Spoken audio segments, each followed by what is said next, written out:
Hi, I would like to let you know about my experience with my family having COVID and losing a person. My husband passed away 1/21 from COVID.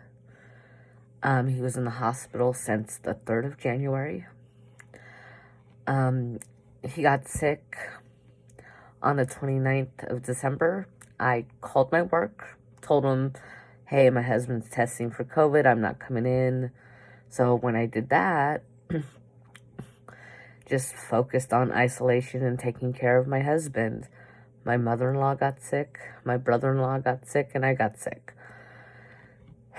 Knowing my husband was in the hospital, he was where he needed to be, allowed me to focus on my mother-in-law, who is now 93 years old. She did survive COVID, but we had to make sure she ate. She did not remember eating. She also did not remember ever being that sick. The last thing she remembers is me and my daughter pushing a recliner into my bedroom for my husband because he was having a hard time sleeping on the bed. And that was about 2 o'clock in the morning on the January 2nd. The next morning he went to the hospital because he was having trouble breathing. So taking care of her and getting on her sleep schedule was a lot, but it was easy to do due to the fact that I personally had mild symptoms of COVID, and I kept staying hydrated. I took vitamin C and lots of water and lots of fluids and just made sure to take care of her. Because when he was in the hospital, I didn't want anything to happen to his mom. My husband did ask me the night on the 2nd when I found out that I had COVID why I was crying. The reason is I didn't want our daughter to lose me, my husband, my brother-in-law, and my mother-in-law. I cried because I was afraid we were all going to die. The only person that did pass away was my husband, and he was doing good in the hospital. We were getting great reports and everything else like that. And I just noticed it looks like I have some bruising right here. I don't. It's due to stress of the situation. So the day before he passed, I got a call saying his kidneys are functioning. He's doing good. So I'm like, I'm going to go back to work.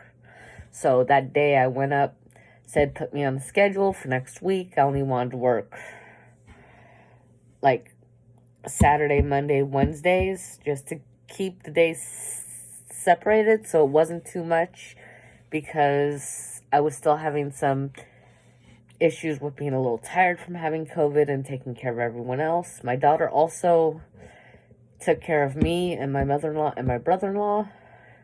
My 16-year-old daughter, who did not have COVID, pretty much took care of us. When I was resting, she would bring food and everything else. She did great.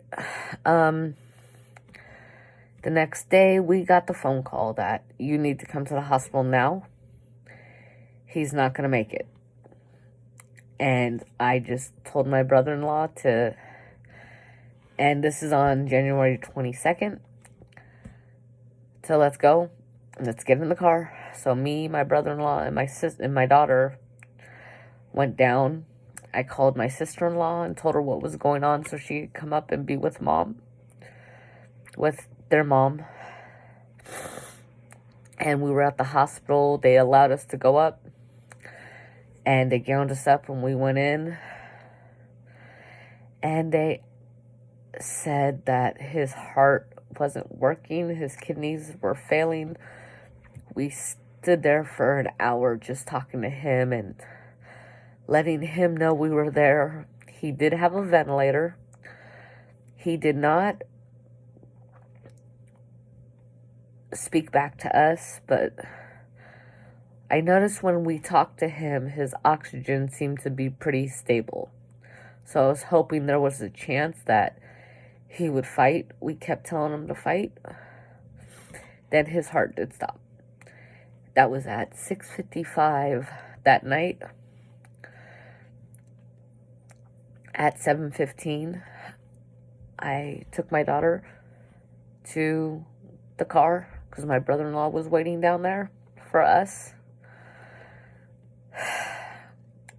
and asked him to take her to a friend's house for the night, and my sister-in-law would come pick me up. So that was very hard, going back up and sitting with him while they dealt with the paperwork for where I wanted him to go and all this other stuff. And I had to pack up the room. We had pictures. I will pick up my camera and show you the photo that was in his room.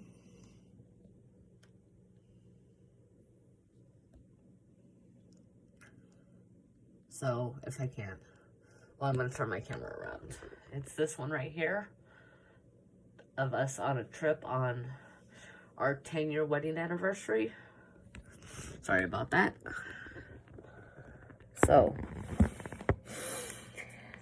it's just packing up his room and sitting there holding his hand and telling him how much I loved him and that we'll be okay and I'll take care of his mom. It was very hard. Then walking out of the hospital about 8 o'clock at night for my sister-in-law to pick me up with all of my husband's belongings was the hardest thing to do, and it took a lot of time to go home and just to process.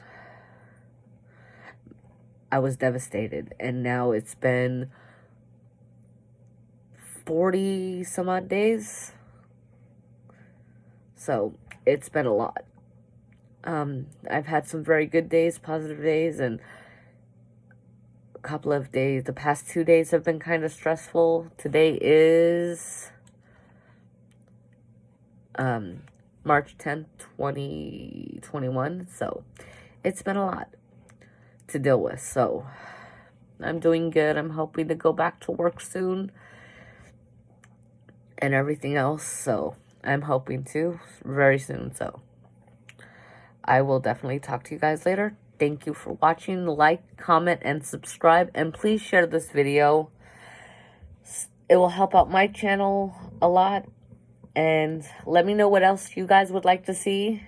If you have any comments or questions you would like to ask me on how to deal with this process, it will be great. Thank you and have a great day. Bye.